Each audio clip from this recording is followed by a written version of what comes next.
So welcome, Julie. Tell us about the Abreu training. Then maybe we'll have a few questions. And then you can tell us about Bridge and your work with trauma-impacted kids. Sure. Thanks so much for having me. It's great just to be connected in this way, especially during this time. I find that, I can only spend so much time teaching during the day, right? I usually do 8 hours and now it's only 3. And there's so much that can go wrong during those 3 hours. And I'm feeling like so much is dependent on those minutes, those precious minutes to get some sort of normalcy. So it's nice to have an opportunity just to kind of feel normal again, just talking with people who love music education and see its value. So I guess like my interest in Sistema started when I was in college. I went to a school north of Chicago, and I heard from a friend about this Sistema program just in the city. So it was an hour bus ride away. And it really got me thinking about how, I was studying in a private school about, they would take us to all of these classrooms that had so much resources, so many. They took us to like the best of the best. Oh, look at this teacher and see how they have, all these classes and they win all these awards. And when I went to the Chicago Sistema site, it just felt so different. And it was just this exploration of, okay, what do you do when all those materials aren't there? How can you really make it meaningful and impactful? And I would teach there, and I would teach in a whole room of violinists, and there would be a 5-year-old and her sister who's in high school and her grandma who would give me granola bars during the break. And it was just like this really magical community feeling that I just loved. And so I decided to do the Sistema Abreu Fellows program, which brought me to Venezuela, where I got to see programs there. And also through that year, it really ignited my just curiosity of what do these different programs look like. And I think my biggest takeaway was that they all have to look different. Like, I think we think of Sistema as being one kind of way to teach, and it's for like kids in this kind of circumstance and this kind of music. But what was really wonderful was that I could really go and to see, what does it look like in Alaska, and how does that change in Baltimore? And really seeing that at my school, I really had to think about, okay, what is like mostly needed here? I was really investigating how can music really serve a purpose here, and what does that look like? And so I started the program 8 years ago now, and I had a principal who was really encouraging and really wanted to see, a rigorous but joyful music education, and not just for the top kids. Like my first 2 years there, I kept saying like, oh, this girl named Michelle, she should do, New England Conservatory prep, and Miguel should go to, a summer program. And she was really, really beautifully kind of said, yes, that exists. And there are those students who had that skill, but she encouraged me indirectly to say, but what about the whole, how does this look at a holistic scale? Like, what are you doing for the kids who, they don't speak English right now and they're not learning to read music? Like, how does that person feel included? And it really got me to think about, yes, we can definitely see who's going to be successful in this classical music world. Because, when you have 300 kids, definitely some have so much promise as we see classical musicians to be, but it doesn't have to be that doesn't have to be the goal. The goal can really be about, how can those two students, one who has so much talent and so much, skill in reading music, sit alongside and encourage the other student, that this is about making music now, and this is about making music together. And I'm interested, Allison, wherever you think we could take this conversation. I can probably speak days about this, but whatever's most useful, I'm happy to discuss. Any questions from the floor? Margaret. It's less a question than it's really refreshing to hear you say the system is not just one type, that each program can be different, because that's how I felt. Each program has different community and different cultural background. So thank you for saying that. Mm-hmm. Absolutely. Yeah. This past February, I got a grant to go to Sistema in Sweden. I really love Ron Davies Alvarez. I don't know if you're familiar with him. He is just such a rock star. He's just so engaging, and I just think also one of the most genuine people in our field. And I think, we would be sitting on a train, and when I first got there, he said, "Oh, I got tickets all together." We took a trip on the other side of Sweden to go to a program, and he said, oh, I got tickets all together so we could talk all throughout, all the train ride, which was multiple hours. But, I think it's so important to go see different programs as much as you can.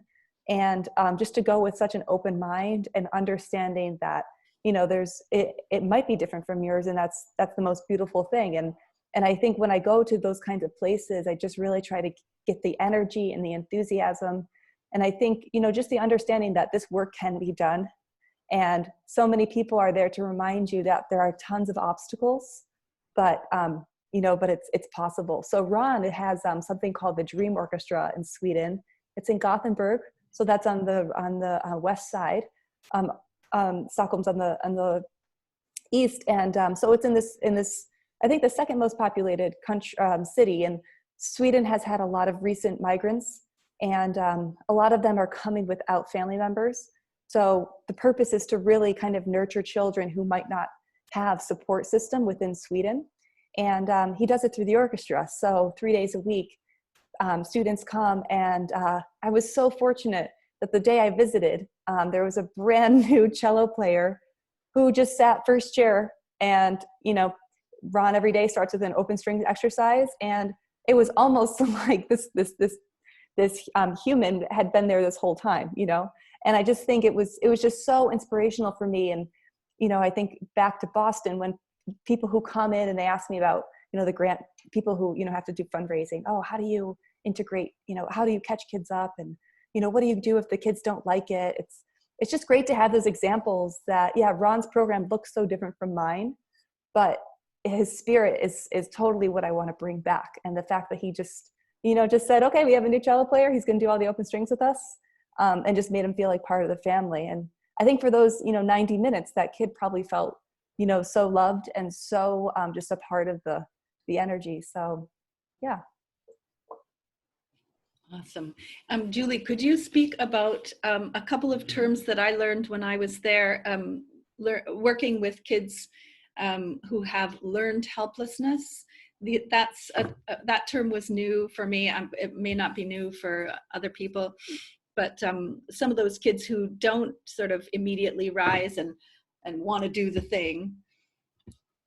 Yeah. So when I built the program, I basically said I need every child to be in it. Unfortunately, I can't join this community if they're just going to have some kids in it and some kids not.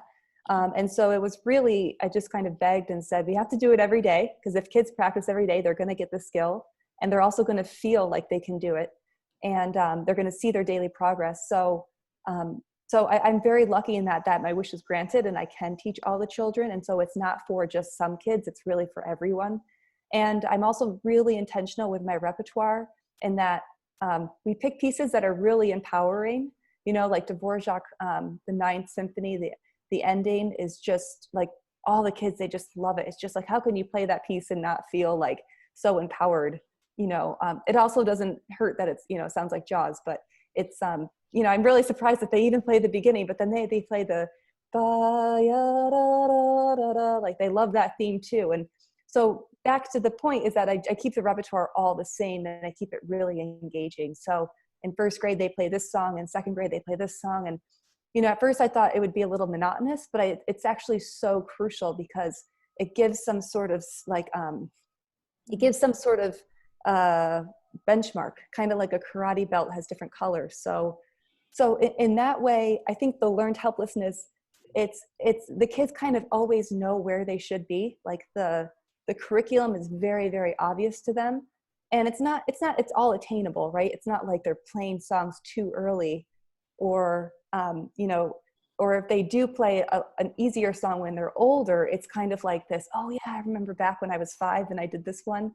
So I think that kind of helps the learned helplessness. Needless to say, it definitely exists. It's, it's when a student comes in and I think realizes that they can get quite an amount of attention for not knowing how to do something in a way that's, a teacher might kind of like represent and honor that.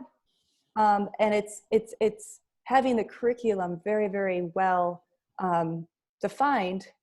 Kids can latch onto that, and they can say, okay, I can get this song now, And then next year I'll be able to get this song. And so I think that's really helpful, is just having a sense of a grid of where you are in relation to the whole scheme. Yeah. Allison, is that what you were thinking about when you thought about learned helplessness? Yeah, thank you. Awesome. Could I just ask, so is that what you mean literally? You have kept the same repertoire throughout the years for each grade? Yeah, there's some like changes, like according to pop, what's playing on the radio, it changes. At the end of the year, I like to do one pop song, and we kind of save it. So at the beginning, we do a lot of holiday music. I mean, we have to start in September for December music. So, we play we play the Christmas stuff early, the holiday stuff early, and that kind of gets us for the first third. And then by then they're like, okay, I got the routine down. I know I remember how to put rosin on. I know when I should take my music out. I know how to pack up my instrument. I know the scales, right? And then the second part of the year, the second third, I should say, that's when I really let it rip with the technique. And I give them stuff that's flashy and really, really challenges their technique. And then in the final third, it's beginning to be summer again. The weather is beautiful outside. Their minds are wandering towards that vacation. That's when I put in the pop song at the end. So something that the younger kids actually can sing along to. So we do like Uptown Funk, which has a great, some great lyrics, really joyful. We always get like a drum set and a bassist. And then we have the upper strings play the melody part. So that's kind of how I separate each year, which I just find kind of helps the momentum of the year. Okay. Awesome. Questions? Any other questions? Sophia? Hannah, and then Sophia, and then Margaret. Yeah, hi, I'm Hannah from Wellington. I was just thinking that actually I think an incredible strength of the Sistema program is that it sort of inherently pushes the kids to enjoy the here and now, as opposed to the sort of traditional musical training, which is always having us sort of look towards the future and how are we going to use these skills and where are we going to apply them, and remember this for when you run into it again. Whereas El Sistema is very much about the here and now, enjoying that idea of being with your colleagues and doing whatever it is you're doing right now, not with no foresight, but with less emphasis on that. And I think the curriculum is sort of designed, even in different programs around the world, again, inherently to be that way, but there are definitely things that we do make conscientious decisions about in order to sort of support that here and now mentality. And I was just kind of wondering if there's anything that you can think of off the top of your head that you is like a critical cog in that sort of here and now wheel of experience. Yeah, I mean, I'm thinking about my most recent implementation at the program. And I've started a viola appreciation day and a cello appreciation day and a violin appreciation day. And I think about that because I think over the years, I've grown to be much more patient of a teacher and much more kind. And I also think much more joyful. So I think growing back to where I started, I think I was so encouraged as a kid to get the feedback from Suzuki Book 2 to 3, and I really saw that that kind of feedback was really kind of pushed me and it could make me a better player. But I mean, that was just me, and it doesn't work for all these students. And I've slowly just seen the power of joy in the classroom. And it actually started, so one of our teachers, Anna, which Allison, you probably remember, it was her birthday, and she's a huge birthday person. And I'm not so much, but I did know that she was a big birthday person. So I got balloons and I totally decked out the classroom. And the kids had an amazing day. They were just so happy that entire day. And I was like, oh, it's like interesting, like these balloons actually really, really pay off. And so I decided to do these appreciation days where on the cello appreciation day, you get, you get a balloon, you get a little pad for your chair, you get some snacks and water on the stand, you get to choose the repertoire for the day. And it just kind of made me think about the power, kind of what you're saying about the here and now, of just like celebrating us being here together. And, I think before it was more, okay, my mindset was like, okay, let's celebrate at the concert, let's celebrate when we listen to it. Let's celebrate when we hear our audience, like traditionally do. Yeah, but you don't have to wait then. We can just do it now. And I've really seen that. And I regret I didn't start it sooner, but I think that's also the whole point of teaching, is that I'm somebody who, these mistakes are the only way we're going to grow, you know. And not to say it was a mistake not to do balloons earlier, but, you know, I think in the past I should have been more joyful instead of being, you know, more progress driven. So It's yeah. amazing how gratitude just permeates that. Like, gratitude can almost fix anything, right? If you can find it in yourself, express it in some way. Mm-hmm. And the kids do that so well. They come up to you and say, thank you so much for teaching us, and thank you for being here, you know. Yeah. And you realize that they not that they even appreciate you being there, but that they take the time to think about the fact that they appreciate you being there. Mm-hmm. Yeah, That's pretty exactly. cool. Yeah, cool. And then it's Thank always nice to appreciate the violas, you know. Yes. I love viola. Oh, Absolutely.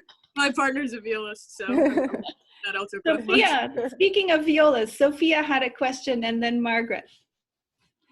Sorry, I was just adjusting my glasses. Oh, okay.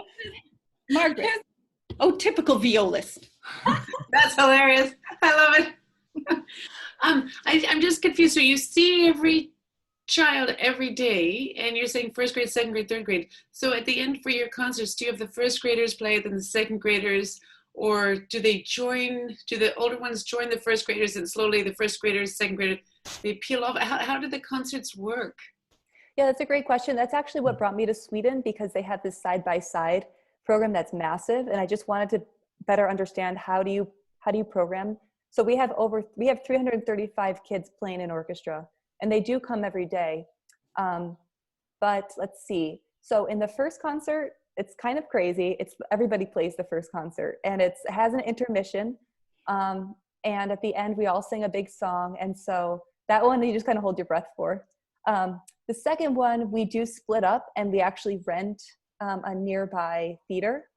And that one we actually rent a college theater. And so we make it a big deal.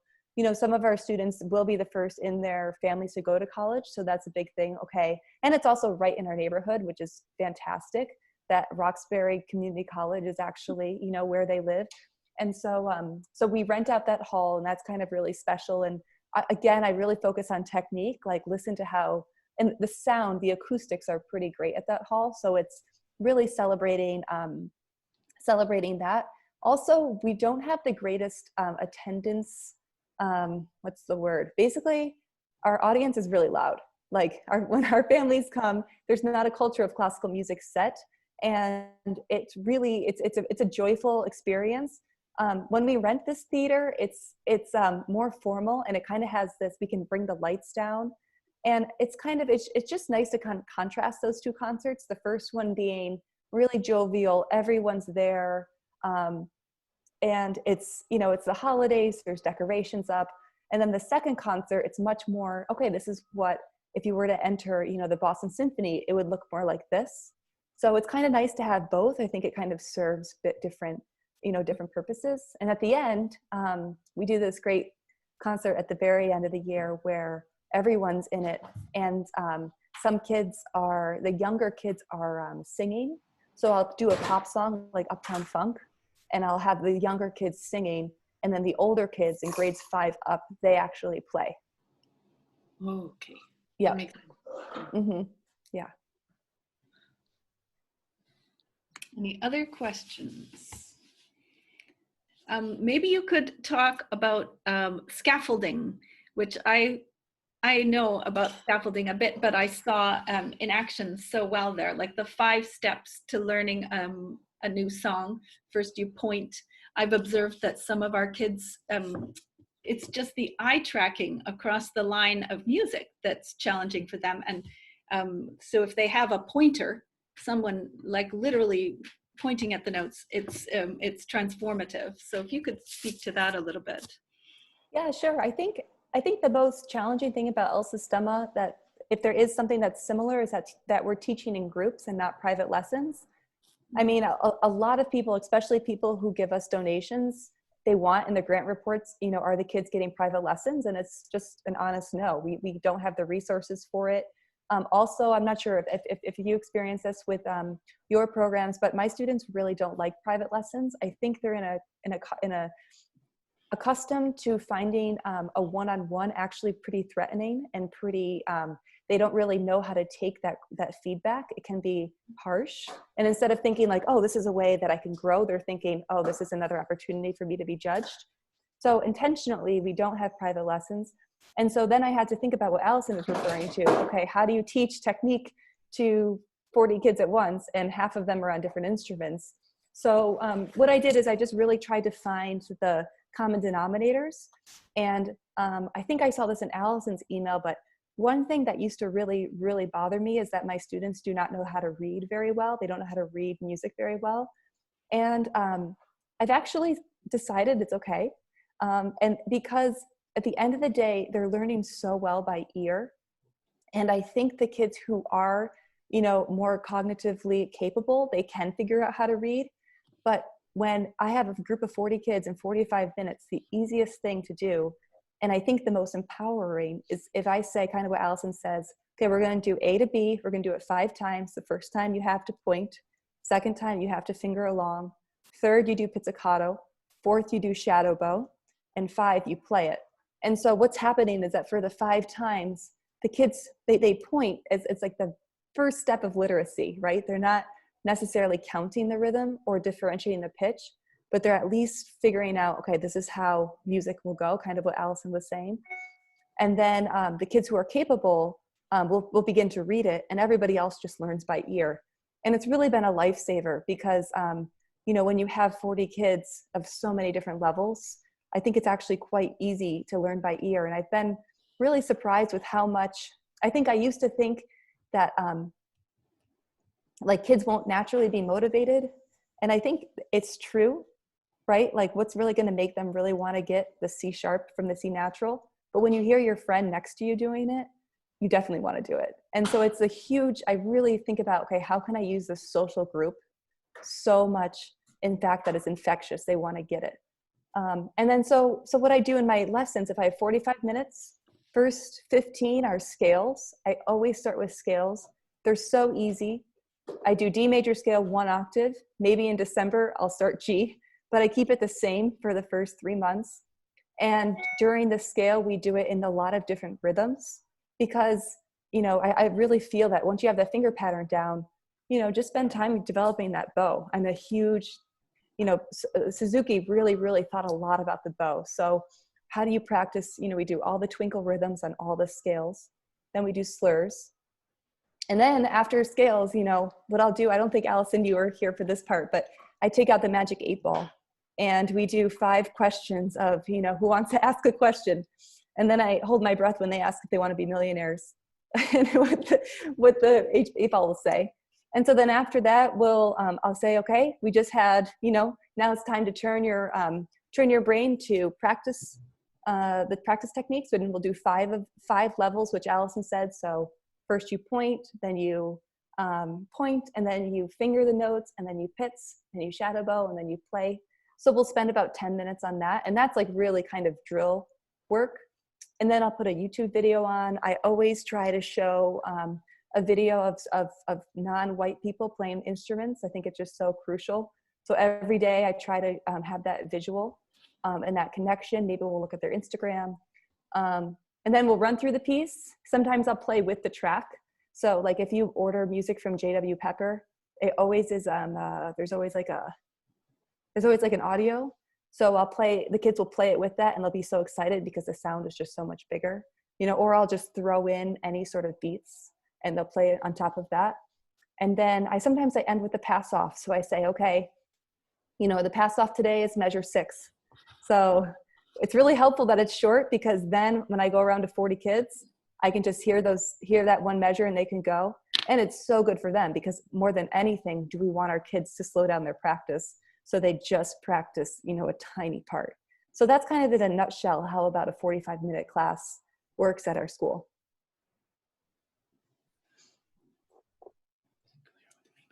Rod.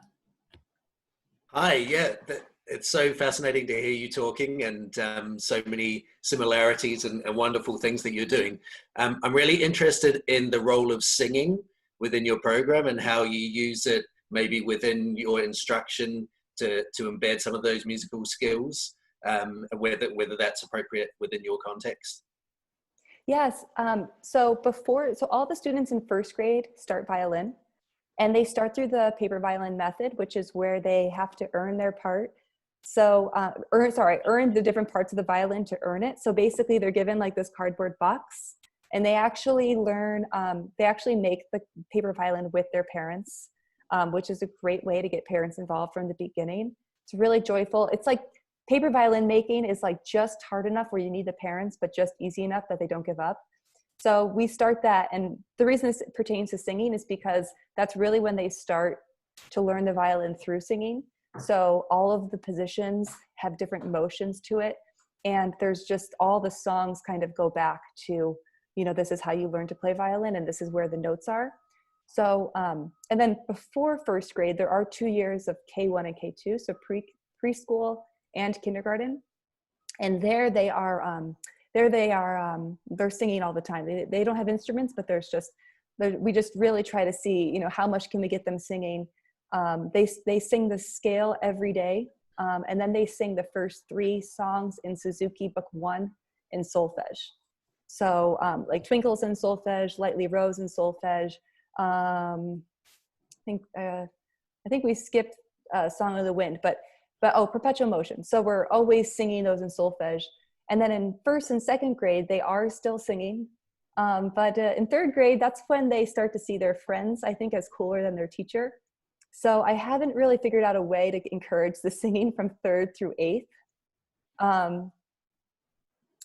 I've actually just been so excited to see the kids really not shy away from their instrument in those upper grades. So related to singing is that we really try to emphasize solos on singing when they're younger, because they're not self-conscious yet. And so it's always like, oh, who wants to do a solo? Who wants to show that they can pass off? Or who wants to show the difference between so and me? And then in later grades, they're not singing, but I always say like, oh, who's got it? And it's you know, if I quickly draw a circle on the board and I write the kids' names, who's got it, it's really amazing to me how, you know, the power of the social group, they all want to be in that circle. And so they're not singing, but they are. I really try to encourage them to play by themselves a lot.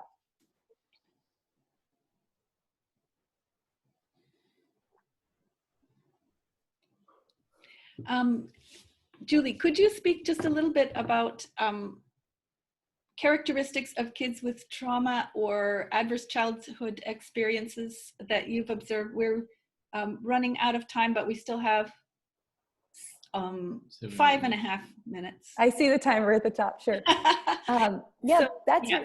That's really interesting to think about. And I wonder if you are in the same position where I'm working within a school, and there's definitely guidance counselors and directors of behavioral health, and, you know, even in sometimes outside organizations that come and help students who, you know, report mental health challenges. No, and we are after school mostly, so we don't have the same structure. Yeah, so yeah, it's a slightly different paradigm, but I'm just interested in hearing your thoughts about. Yeah, and I think in some ways it's definitely a blessing that we have that support. I think I could still think about this, but and still really, like, you know, what is it that music is doing? But I think it's really wonderful for a kid to walk into the classroom and know, or at least feel that their whole history isn't laid out for them, right? Like, I don't know, I would say 99% of the stories at my school. I know that they're there. And, you know, I think as I've grown as a teacher, working with students with those kinds of experiences, you know, I try to stay calm. I try to not raise my voice. I try to, when a stranger comes in, I introduce them before, or I tell them ahead of time that they're coming. You know, we don't do as many private lessons. So I'm trying to think about, you know, how to really kind of, to make things as calm and predictable as possible. So it's amazing to me, the day after a concert, when I don't have any music planned, I just want to show a video because I'm exhausted from staying up till 10 p.m., you know. it's amazing to me, the day after the concert, kids still come in and get their violins and open them. And it's like, they don't even think to look at me for like, oh, what are we doing today? And the reason is, I think that it's just kind of, Alice, of what you're saying, it really speaks to routines. Like, how can you build it so that the kids are doing everything every day that they're walking in, they're spending those first 5 minutes exactly the same. They're getting their instrument. They know when they can talk. They put their rosin on, you know, they play, they might talk. But I think what's important is that the kids who might come with so much baggage or might just have a really hard morning, they come in and they know, okay, I can find safety in routine. And it also helps me because then I don't have to know all of the stories, right? I don't have to know what happened that morning. I just have to rather go back to, okay, this is class and this is what, you know, this is what we do. And we're going to celebrate later on, but the first 5 minutes are always the same. The last 5 minutes are also pretty similar. And then what I can do is I can have, when those kids have those situations, they can go to, you know, they can go to the special counselor, or they can talk to the director of behavioral health like that. I'm doing that knowing that that support system is there. Awesome. And we'll include some balloons in our routines henceforth. It's really special when you drive home and you see one of your students holding one of the coveted 11 balloons. You know, it's like, oh, yeah, you know, they wanted to take it home, and it's pretty special. Thank you so much, Julie. Are there any final quick questions or thoughts? Yes, Ursula. I've really enjoyed hearing you talk about your experiences, Julie. It's really inspiring. I just wonder, what do you observe happening to the graduates of your school there in terms of their involvement with music or their instruments, or, you know, how do they carry music into their later years, or what do you observe happening there? Yeah, that's a really great question. And I don't know, because my oldest kids are in 8th grade and they're graduating in 3 months. And, you know, we'll see. But what I think a lot about is that and this is a long way away, but I think about when they have kids, they're going to encourage their kids to play an instrument. I just encourage, like, how can you make this experience really fulfilling and really positive, and they can see themselves at their best playing an instrument. And I think, you know, for many reasons, we don't, you know, pick up our instruments later in life. And hopefully there will be a community orchestra for them. And, you know, hopefully they'll feel encouraged to it. But I also feel like, you know, kind of speaking before, like, what is it now, right? How are they celebrated now? And how can they carry that through? So they might not keep playing later, but I think they're going to hopefully keep this message of, you know, you are worth playing an instrument. You know, we never gave up on teaching you. You made friends, and you really accomplished something really difficult that you can carry in whatever you do. So, what a great way to finish. Thank you, everybody, so much. And Julie, we'll find a separate time when we can actually. Sounds good. Great. Thank you for your questions, and made it just is, it's wonderful to be engaged in this work right now. Thank you so much. I hope everybody is safe and healthy. You too. And Yes. take care. Keep wearing your mask. I will. All right. Take care. Bye. Bye-bye.